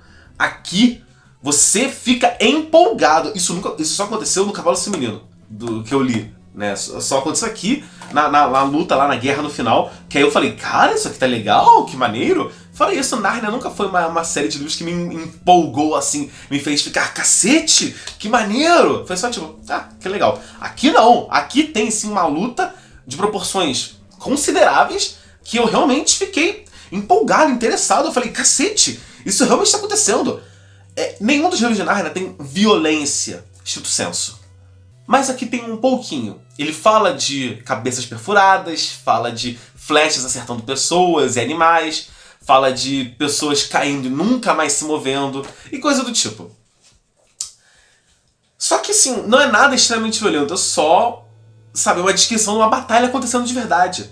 Os personagens aqui estão bem interessantes. O C.S. Lewis muda um bocado a fórmula que ele usou em todos os livros. Todos os livros começam mostrando os humanos do nosso mundo em algum momento, e aí coisas acontecem e ele vai parar em Nárnia, e eles chegam no meio de uma confusão em Nárnia e tem que resolver essa confusão. Tirando o Cavalo e Seu Menino e o Sobrinho do Mago, todos os outros livros são isso. São os 4 irmãos brincando na mansão, ou são os 2 pegando trem, ou coisa do tipo. Sempre tem alguma coisa acontecendo, os humanos estão vivendo sua vida e bum, param em Nárnia no meio de uma confusão. Aqui não, aqui tem vários capítulos para você entender a treta em Nárnia, então você vai acompanhando dias de paz em Nárnia, a treta começando a crescer, e quando ela tá realmente grande, você vê o que acontece para que os humanos venham para Nárnia. E é interessantíssimo como acontece esse pedido, né? Porque os outros livros a gente só ouvia: em Príncipe Caspian ele teve que tocar a trombeta de ajuda para que os humanos viessem e eles só apareceram. Mas a gente não vê isso acontecendo. Aqui a gente vê como é feito o pedido de ajuda, de resgate, de apoio dos humanos, dos reis e rainhas, dos 7 amigos de Nárnia. Então assim, cara, o livro ele tem um ritmo muito interessante. Tudo aqui acontece, não tem momentos de marasmo, não tem momentos de que porra tá acontecendo de saco cheio. não tem coisa chata. Esse livro aqui foi realmente, o que realmente mais me prendeu. Todos os outros eu li com interesse, sabe? Uma curiosidade e tal. Esse aqui eu tava lendo e eu queria ler mais. Eu tava querendo logo avançar e tudo mais. E foi legal, eu me diverti, foi uma leitura muito boa. Porém, assim como é a conclusão no sentido de evolução do C.S. Lewis em escrita, e realmente é o livro mais bem escrito de Nárnia de todos, sem sombra de dúvida, aqui ele volta a ter umas coisas desagradáveis. Aqui ele tem de novo xenofobia e tem de novo racismo e machismo. E olha que, tipo, já teve racismo no Cavalo do Seu Menino. Já teve machismo em outro livro. Mas assim, tudo junto, e da forma como acontece, é bem descarado. Tipo, racismo eu conseguiria entender, tá ligado? Por conta era comum no tempo, e o C.S. Lewis também, ele já tinha colocado racismo em outros livros, então já era esperado. Mas ele nunca tinha sido machista de fato, tá ligado? Ele sempre colocou a Susana e a Lúcia e a Jill como personagens muito capazes, muito interessantes. Aqui é o momento de ápice da Jill. A Jill aqui é a primeira vez que um personagem em Nárnia tem profundidade. A Jill realmente é uma personagem profunda. E é mulher, nitidamente. Então assim, ela tem um momento de confronto em que todo mundo vira e fala: cara, eu e você vamos na espada, dá o arco pra Jill, porque a Jill é arqueira, realmente é boa nisso. E é um momento assim tenso, porque ele tá falando: ó, tem grandes chances de a gente morrer agora. Eu preciso que você, Jill, nos proteja. Se as coisas começarem a ficar feias e você sentir vontade de chorar ou ficar nervosa que nem você acaba ficando, pelo menos não deixa o arco, a corda do arco, se molhar com suas lágrimas. Tenta manter o foco, porque a nossa vida depende do seu apoio. Ele dá o arco pra Jill. A Jill pega a aljava, bota na cintura, pega o arco, vai pra sua posição e começa a dar flechada e coisa do tipo. E quando as coisas começam a dar merda, a Jill começa a chorar, ela começa a ficar nervosa, só que ainda assim ela vira e fala: eles contam comigo, eu não posso molhar o arco, a corda do arco. Então ela continua o seu trabalho, mesmo tendo um colapso emocional. Ela continua lá, leal e fazendo o seu dever. E é muito foda ver isso, porque todo mundo vira... É um momento em que todo mundo vira e fala: cara, a Jill é a nossa guia, ela que consegue andar na mata sem ninguém perceber, ela que consegue atirar flechas, ela que é boa nessas coisas, ela consegue arrastar... Todo mundo exalta a Jill nesse livro, que é muito legal. Você realmente vê uma personagem que tem profundidade emocional, que no início do livro ela fica nervosa, acontece uma coisa assustadora, ela se trava toda, ela tampa os olhos, mas no final, quando precisam dela, ela respira fundo, tá lá, se debulhando em lágrimas, se fudendo toda, mas ela não para, ela sabe que os amigos precisam dela e tal. É um momento muito foda, é realmente um momento em que a Nárnia tem uma personagem bem desenvolvida, bem interessante, com um mínimo de profundidade. Não é um Pires básico que nem os outros personagens, todos que é só eu sou do bem e eu sou leal. É por isso que eu tenho olheiras, sabe? Eu prefiro gravar vídeos de madrugada, porque eu sei que não vai ter nenhum... nada desse tipo. Tipo, todos os personagens de Nárnia costumeiramente são um Pires. Eles são bons, são leais e são cristãos. Aqui, a Jill ela não é um personagem com dramas e um passado, ela não é um barril de profundidade numa piscina olímpica, tá ligado? Coisa do tipo. Ela é um baldezinho, tá ligado? Tem uma profundidade e tal, tem uma evolução. A Jill é uma personagem muito legal, especialmente comparado ao Cadeira de Prata, que quando ela começou ela era mais temerosa e tal, não sei o que lá. É o único personagem que realmente... Ela e o Eustáquio são os únicos personagens com alguma evolução de verdade, o que é interessantíssimo. Então assim, é uma pena que... Tipo assim, você pode só ler A Última Batalha. Você pode. Absolutamente nada te impede. Porém, é a conclusão de um universo inteiro, tá ligado? Então, assim, o ideal seria que você lesse tudo antes, tá ligado? E só pra ressaltar mais uma vez, né? Então, no final, minha preferência de livros é Príncipe Caspian e o Último, depois de Não Feiticeiro Guarda-Roupa, Véspera de Alvorada, Cadeira de Prata, Sobrinho do Mago, Cavalo do Seu Menino e Última Batalha. Essa é a ordem de preferência, a minha ordem de preferência dos livros de Nárnia. Então, vamos lá. A Última Batalha é um livro muito bom, uma aventura muito legal. Se você já leu todos os outros livros de Nárnia, você realmente vai ficar interessado nos acontecimentos, nos personagens, em toda a conclusão que ele dá pra esse mundo. E é muito competente nesse sentido. Realmente é uma diversão muito grandiosa. É o melhor livro de Nárnia disparado. Então é isso. Se você tá acompanhando esse universo, se você leu todos os outros livros, você realmente fica muito interessado, você quer ver como tudo vai acabar, o que vai acontecer com os personagens, com esse mundo, com tudo mais. E é um livro com menos a participação do Aslan, que é interessante.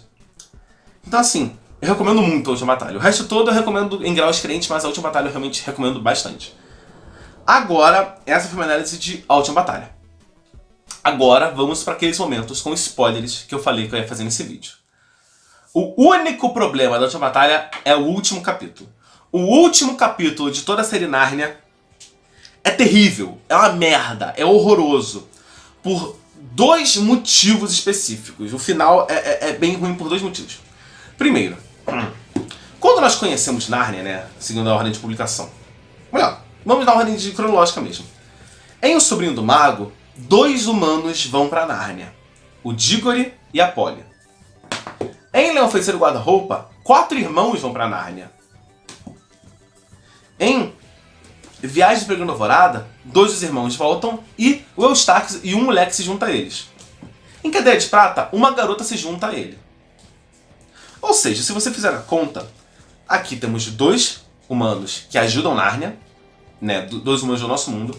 Aqui tem 4 e aqui tem 2. Se você fizer a conta, 4 mais 2 mais 2 dá 8.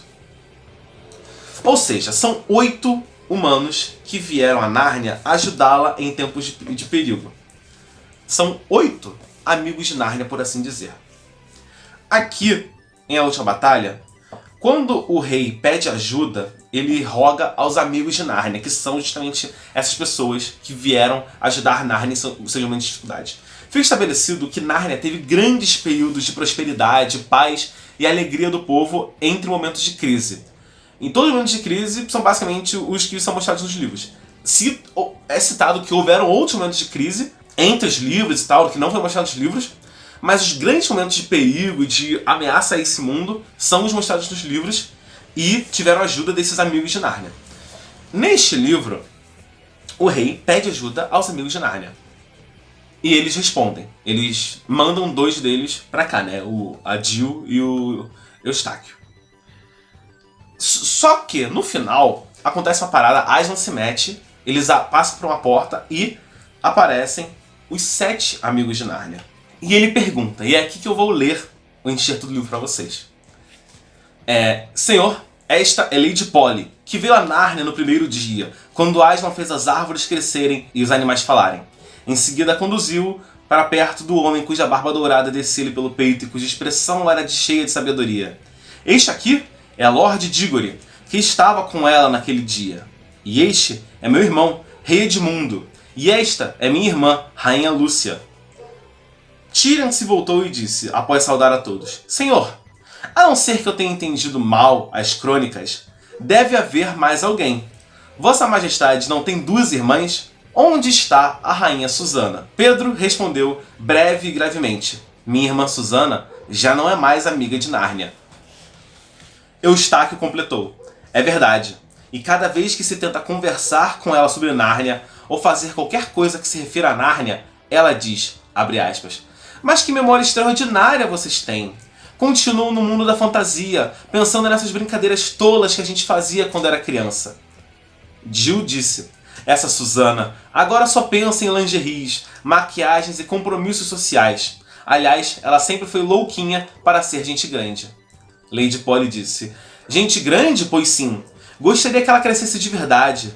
Quando estava na escola, passava o tempo todo desejando ter a idade que tem agora. E agora vai passar o resto da vida tentando ficar nesta idade.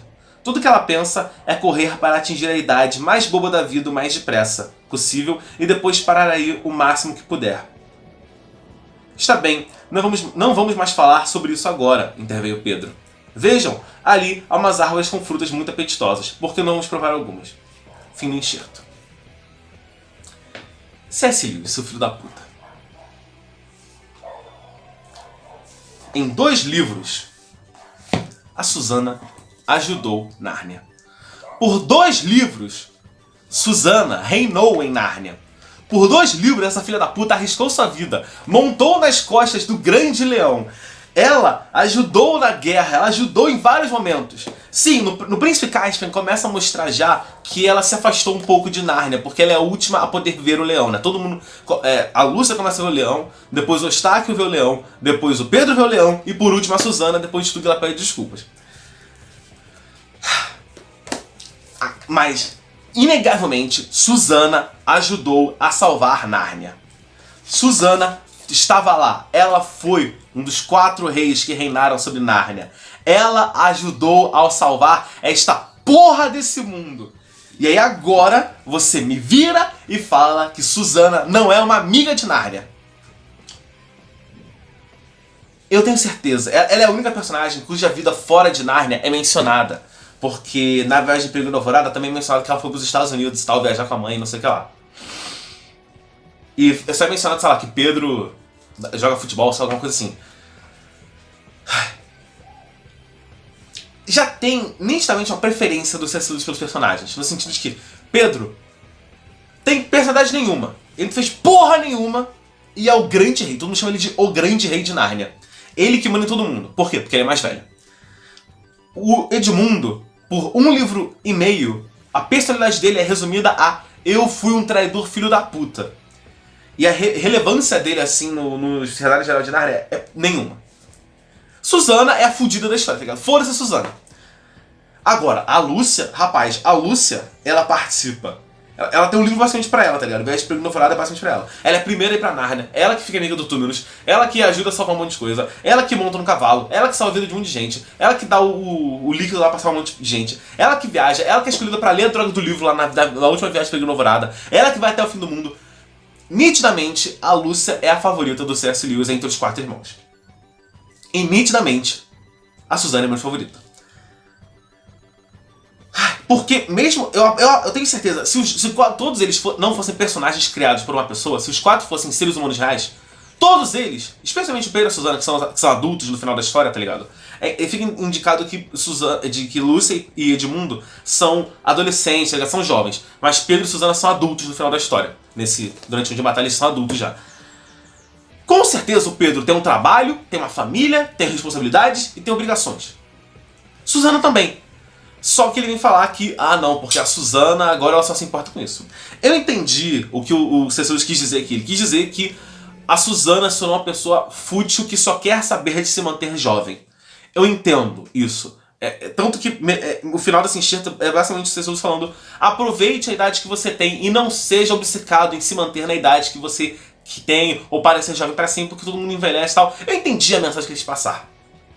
Mas, sinceramente, virar e falar que Susana não é amiga de Nárnia, que ela não merecia o mínimo de atenção, tá ligado? Eu sei que ela que menos fez coisa, mas assim, o nível de importância dela na história é mesmo do Edmundo, tá ligado? Só que o Edmundo traiu todo mundo, então por isso que ele tem um pouquinho mais de relevância, porque ele traiu.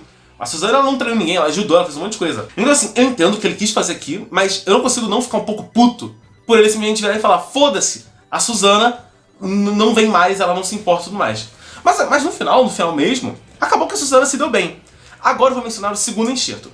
Esse enxerto que eu falei agora é o maior machismo da história, porque basicamente virou e falou: foda-se, ela cresceu! E por isso ela não é mais amiga de Nárnia, foda-se tudo isso. É de fuder. Mas acabou que no final ela se deu bem. Agora eu vou ler o segundo trecho, que é realmente assim, a penúltima página do livro. O livro termina na página 213. Aqui, este é o último parágrafo de Nárnia. É um parágrafo só, que é metade da última página. Eu vou ler este trecho aqui, que é basicamente a metade da penúltima página. Basicamente, todos eles estão agora no país já, estão todos felizes, num gramado deslumbrante, sem se cansar, sem ter fome, sem ter sono, num paraíso católico cristão em geral. Abre aspas. Então Aslan voltou-se para eles, dizendo: vocês ainda não parecem tão felizes como eu gostaria. É que estamos com medo de ser mandados embora, Aslan. Já fomos mandados de volta ao nosso próprio mundo muitas vezes. Não precisam ter medo, disse o leão. Vocês ainda não perceberam? Todos eles sentiram o coração pulsar forte, e uma leve esperança foi crescendo dentro deles. Explicou Aslan. Aconteceu mesmo um acidente com um trem. Seu pai, sua mãe e todos vocês estão mortos, como se costuma dizer nas terras sombrias. Acabaram-se as aulas, chegaram as férias, acabou-se o sonho, rompeu a manhã. Fim do enxerto.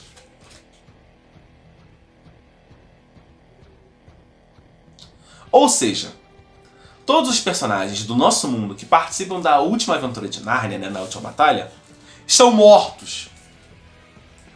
Essa droga desse livro foi publicada em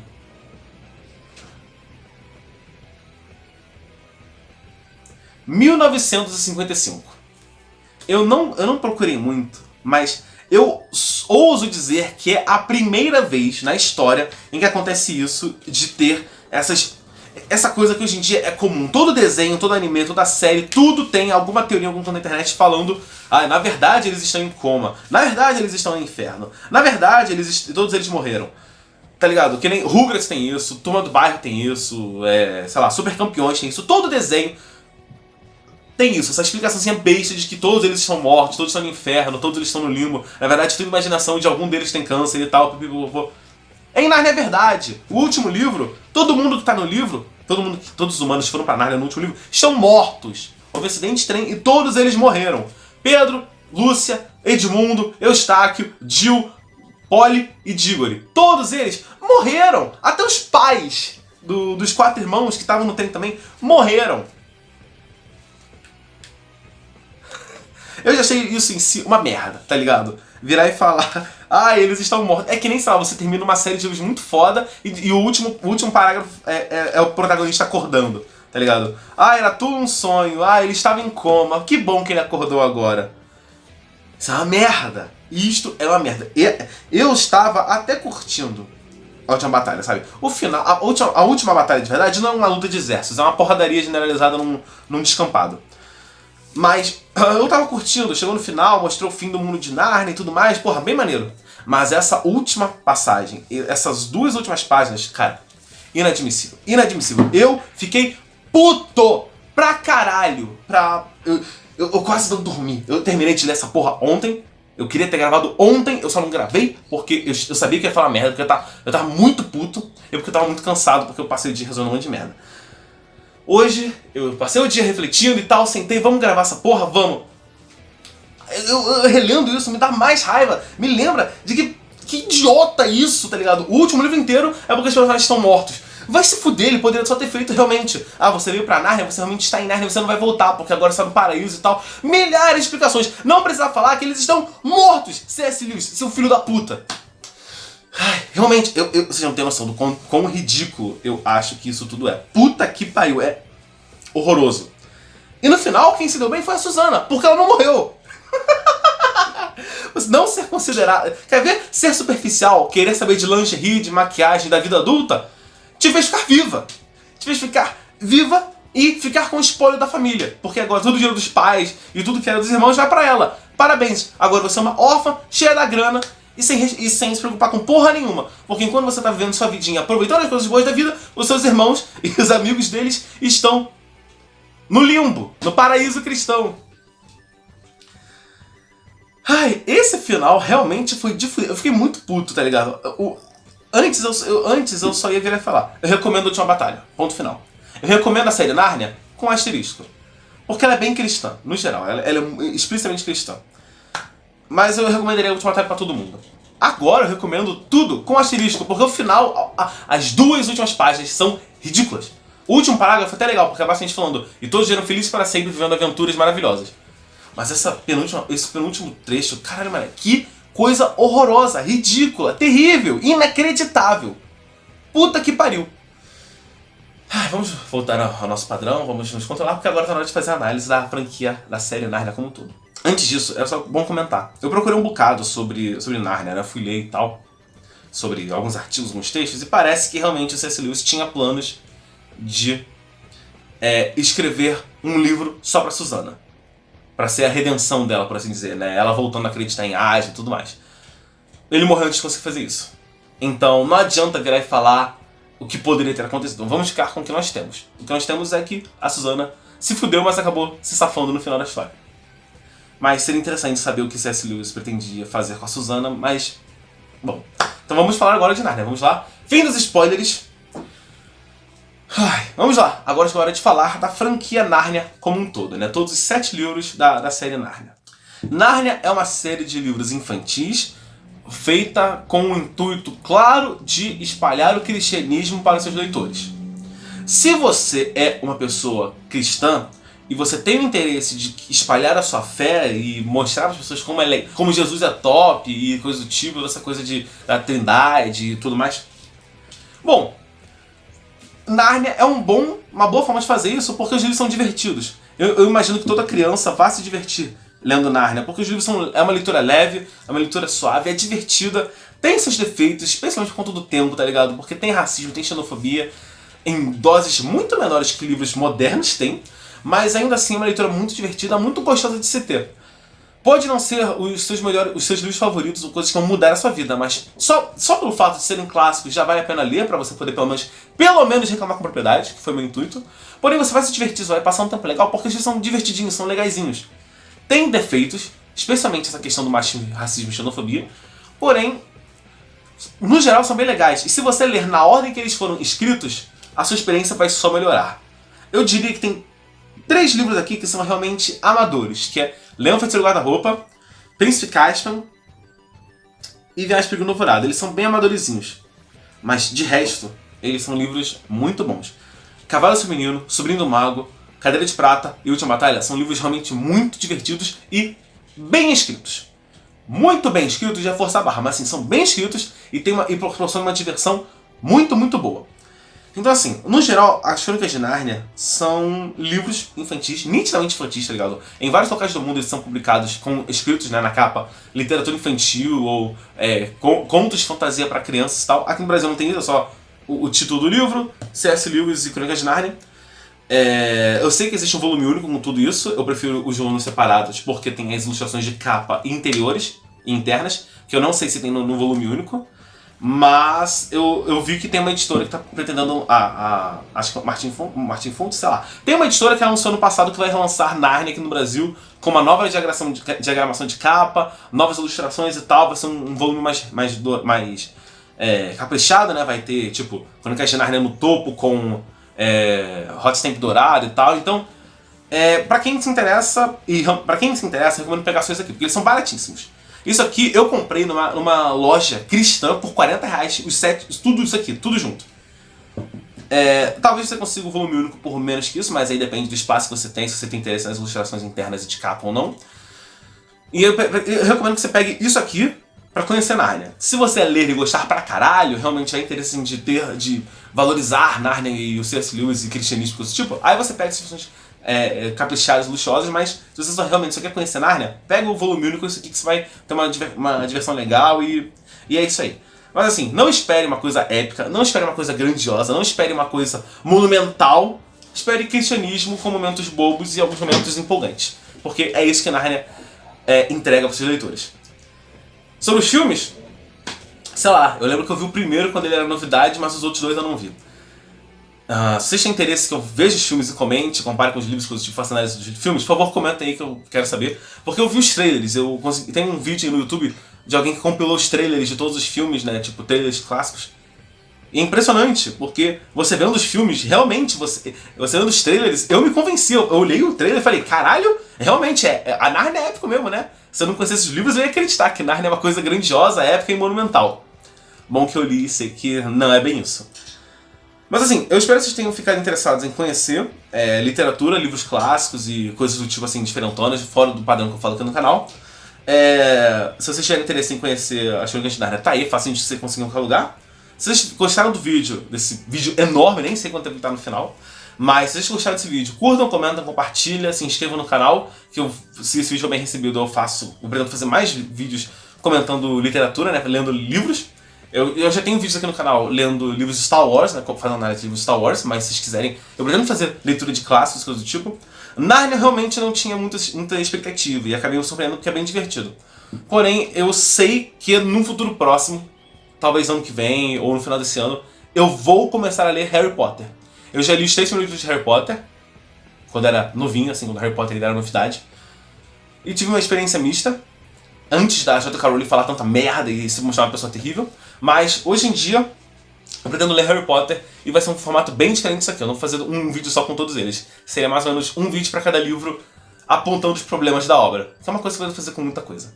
Mas é isso, se você gostou desse vídeo, curte, comenta, compartilha, se inscreve. Espero que você fique interessado em conhecer o maravilhoso mundo da fantasia para crianças, não necessariamente cristã. Se você não gostou desse vídeo, volta aqui semana que vem que eu faço um vídeo melhor pra você. E é isso. Esse vídeo do trabalho, eu li muita coisa, eu falei muita coisa, gravei muita coisa em dias diferentes. E é isso, espero que você tenha gostado do vídeo, vejo no próximo e... falou!